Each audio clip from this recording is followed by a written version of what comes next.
Assalamu alaikum everyone, welcome back to mathematics, and we are solving A levels paper for Cie's statistics, paper code 9709, variant 52, May June 2025. Question number 7.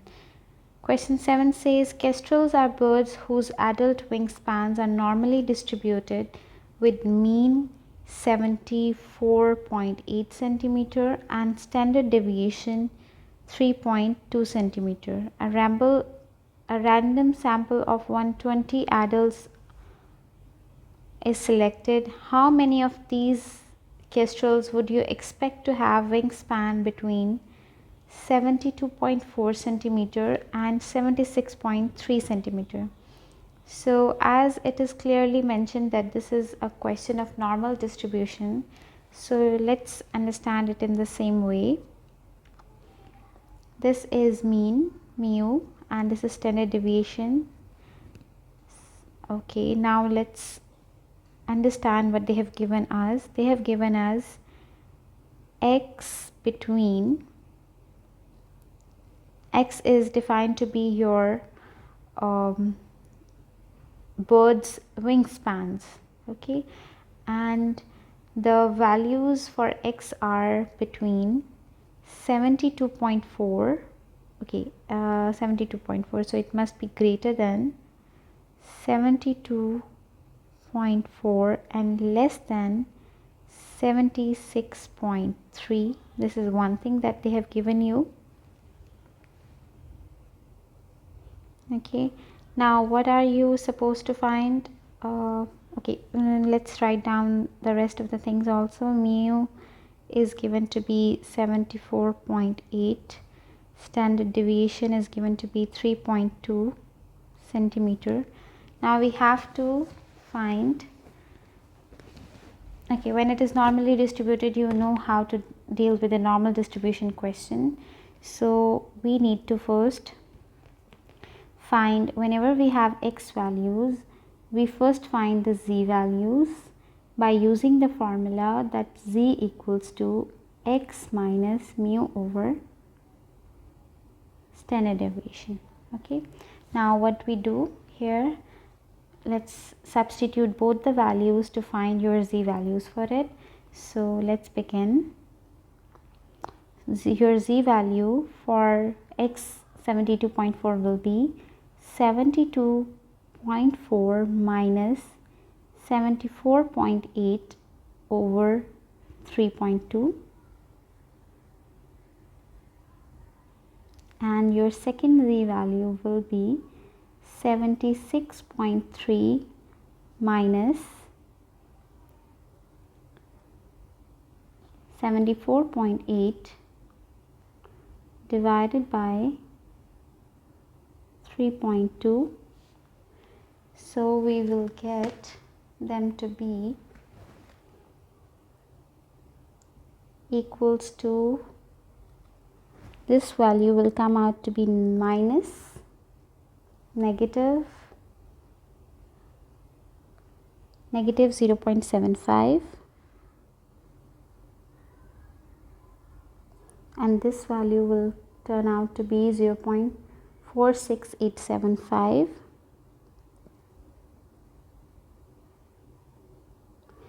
Okay, now we know for any z value you must be taking any up to 3 decimal places, because from the table when you look for the z value you can only check for 3 decimal place.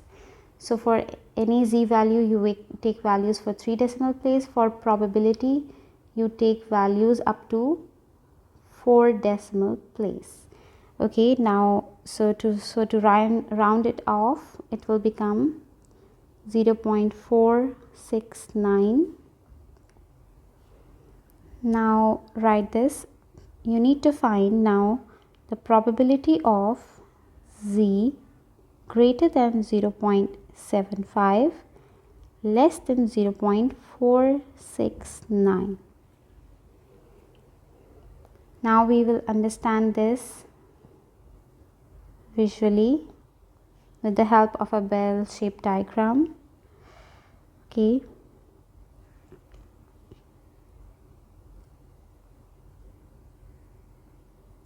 let's keep it there. Okay, now let's make the bell-shaped diagram that we need always for the normal distribution to understand the distribution.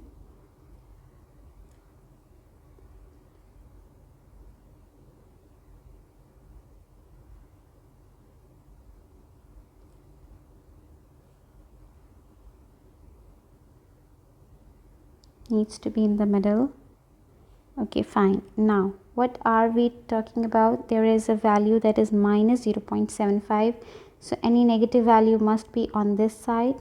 So this represents minus 0.75, and here the value will be 0.469.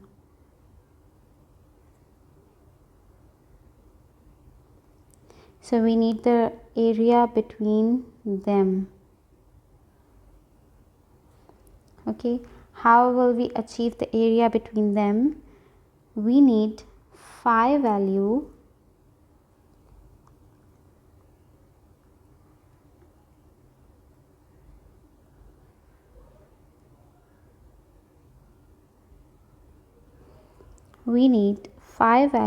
for 0.469. that will give you the area of this whole left region from here to here. Okay, this will be phi value of 0.469.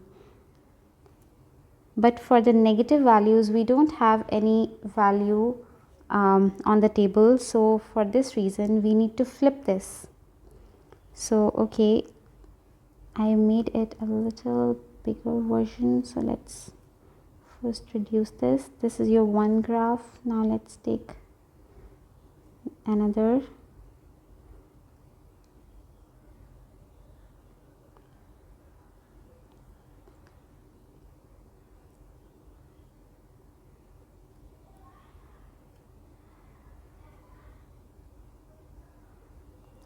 For your negative value, you have to flip this.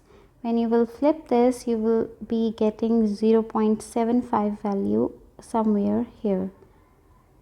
Now when you will find the area for what area do you need? Because to find this out, we need to find the phi value minus this region. And when we will find the table value for 0.75, we will get the area of the right hand side, sorry, the left hand side, but we need the left hand side. So what we will be doing, you will find to find this region, you will do 1 minus phi value of 0.75. I'm telling you again, phi value of 0.75 will give you this whole region, but we actually need this region because we need to subtract this part from this whole phi value of 0.469 to achieve your middle part.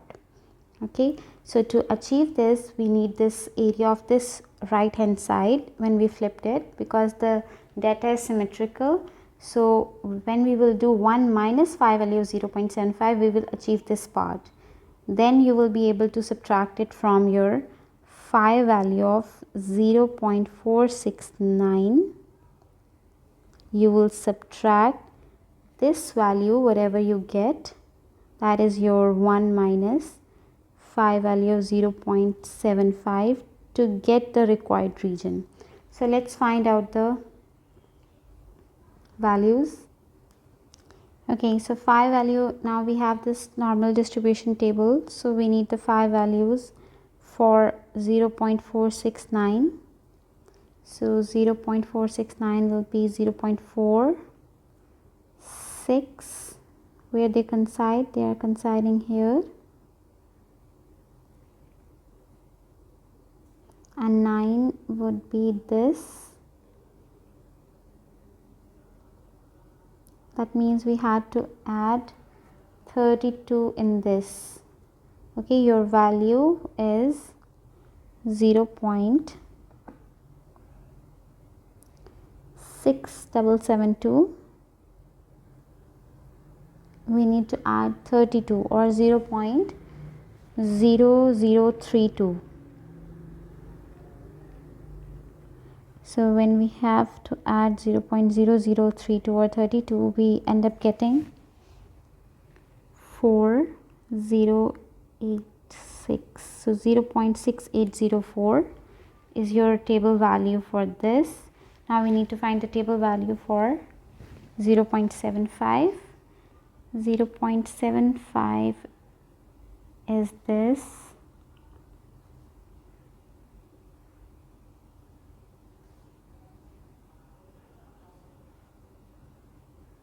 So that gives you 0.7734.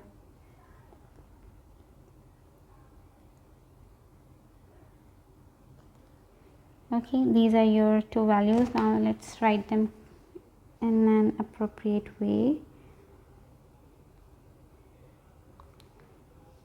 This is phi value of 0.469, that is 0.6804, and phi value of 0.75 is 0.7734.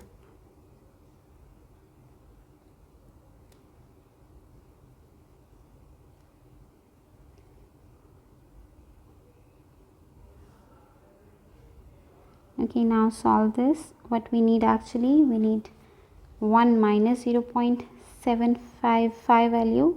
So we will get it to be 0.2266.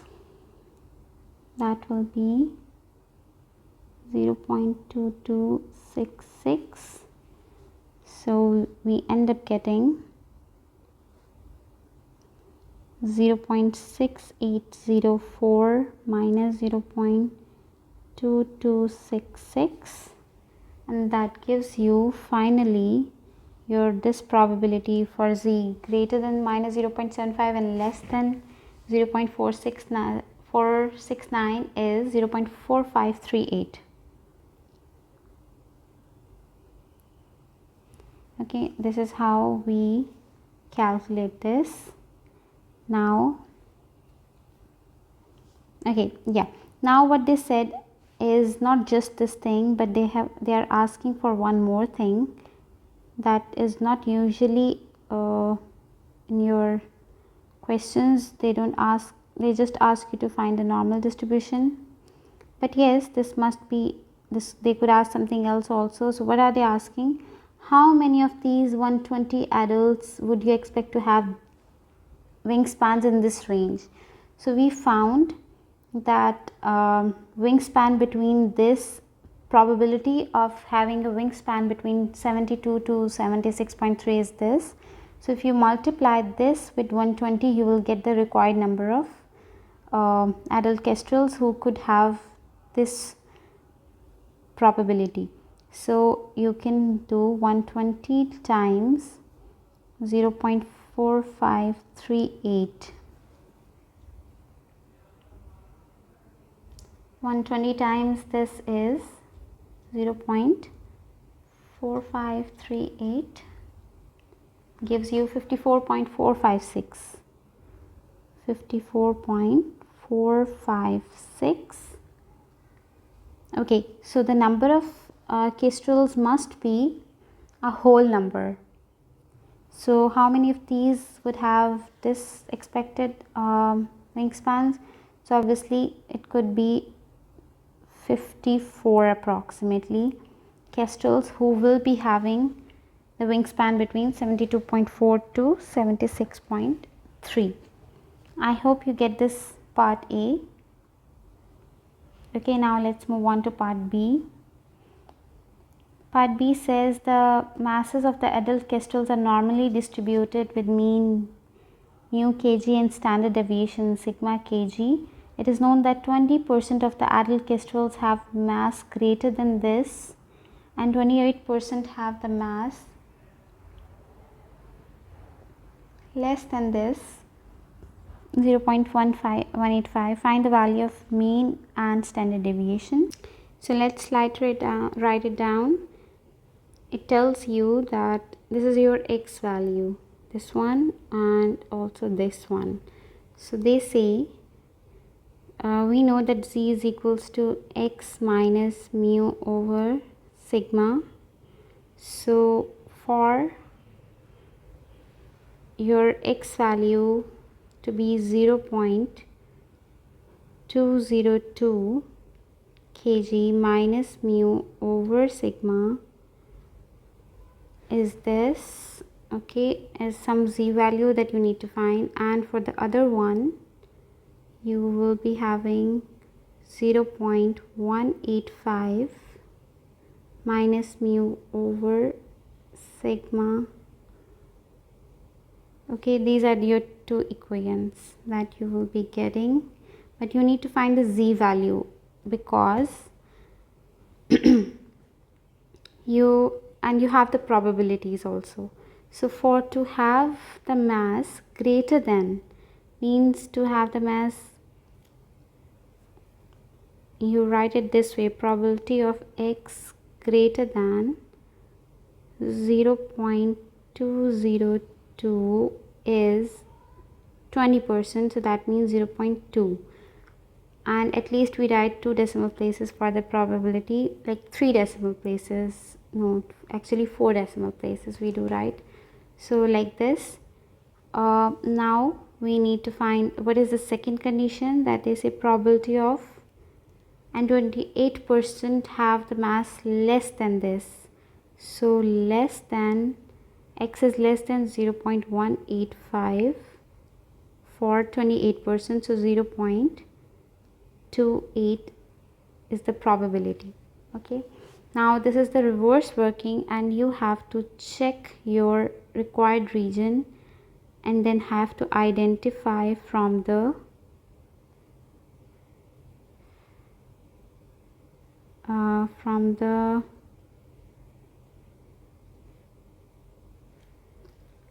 table also. Okay, so if we have x is greater than 202, that means your value is on the x greater than some value. So let's make the bell shape diagram first.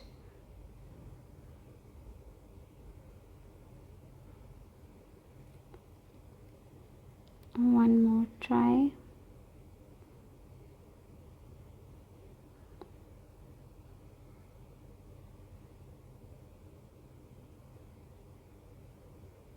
Okay, so your value for x is greater than some value, so you need the right region. And what is this?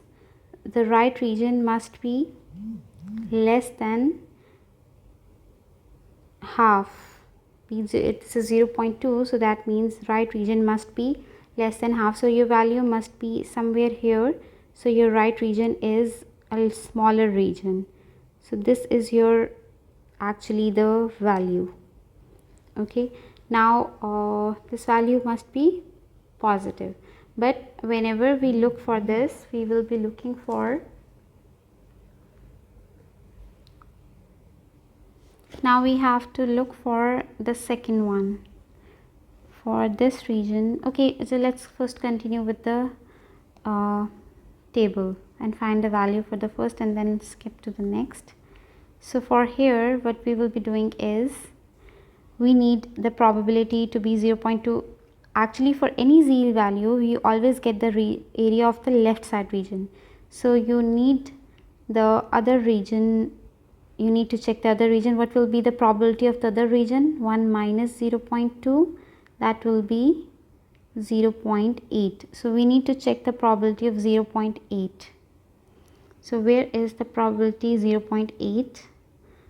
0.8 probability, there is 0.8023 or 0.7995. so always we look for the smaller one. And what we need to add in it, we need to add 5 to make it 0.8. so they coincide with 0.842. so this is your z value for this 0. Z value would be then your 0.842. okay, so for for this side you have your z value to be 0.842. Now look for the second side. X is less than 0.185.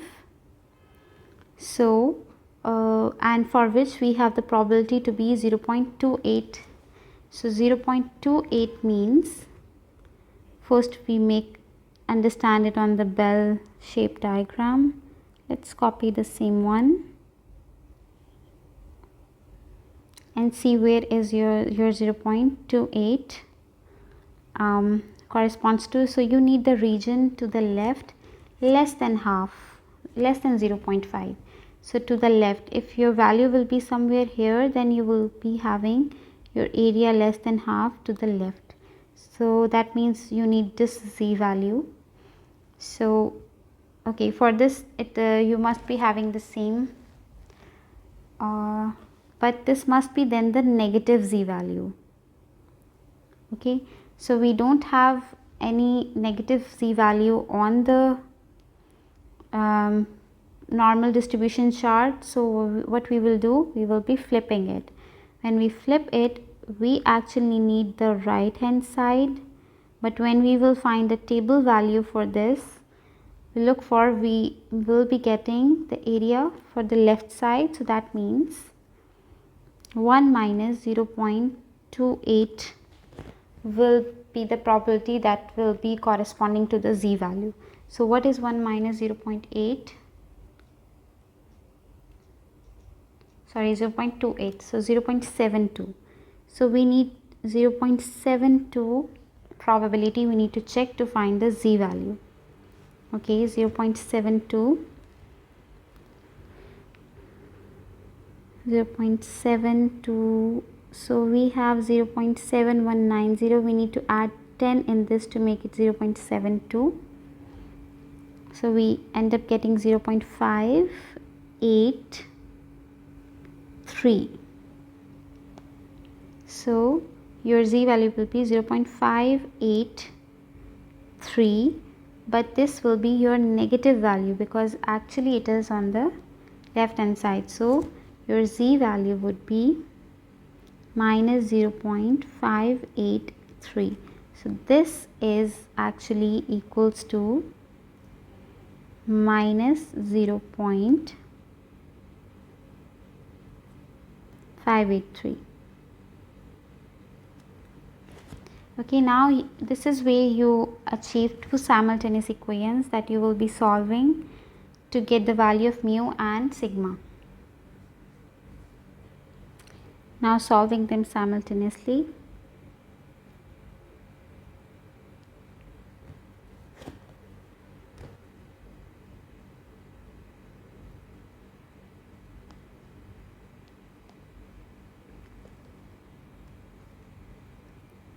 Zero 0.842 sigma is equals to 0.202 minus mu, and minus 0.583 sigma equals 0.185 minus mu.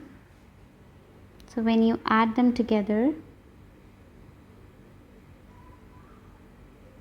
so you will be achieving 0.842 minus 0.583, 0.259.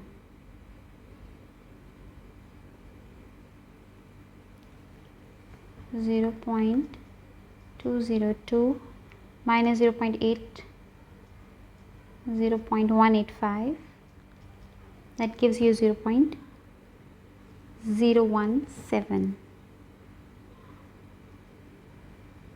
So sigma equals to 0.017 over 0.259.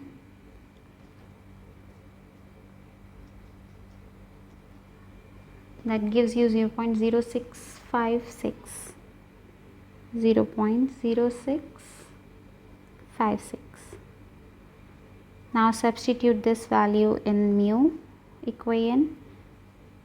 I am substituting it here. 0.842 times 0.0656 equals 0.202 minus mu. Solving this for mu will give you 0.1467. They must be added, so it gives you 1.425. 1.425. So when it is divided by 1.425, it gives you 0.0119, and when we substitute 0.119 here, 0.119, it will give you the mu value to be 0.1919. that gives you 0.192. so these are your two values. I just subtracted them instead of adding them. So these are your two values. Your sigma value is 0.0119 and your mu value is 0.192. So here we are done with the part B of your question 7. Now we have to do last part of your question, that is part C. Now they are saying that the 10 adult kestrels are selected at random. Find the probability that fewer than 3 have masses greater than 0.202. So the thing is, this is clearly not normal, not geometric, this is binomial. Your experiment is repeated for 10 times, n is 10, and you need to find the success. What is your success? That your mass is greater than 0.202. okay, this is your success criteria, and this success must have happened less than 3. okay, so now what is the probability of success? If it is greater than 202 kg, so what is the probability for that, or the percentage? The probability of success would be that is 20%. so that means probability of success, that is P, you must be having 0.2. that means the probability of failure then must be 0.8, 1 minus the probability of success, and n is 10, and then you need to find the probability of x is less than 3. So as we have probabilities from 1, 2, 3 up to 8, 9, 10, so we need to find for the probability is less than 3. that means for probability x equals to 0, x equals to 1, x equals to 2, that means we need to find the probability of 0, 1 and 2. So that will be, what's the formula for the binomial? NCR, success to the power r, failure to the power n minus r. So we will be using this. okay, now n is 10, so 10C0, success to the power r, failure to the power n minus r, then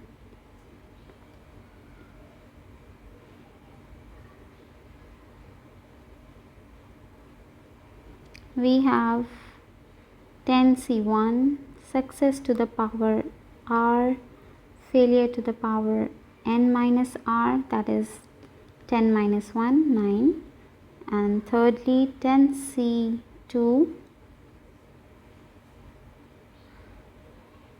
that fewer than 3. okay, once again, fewer than 3 could never be 0. It could be 0 because the probability,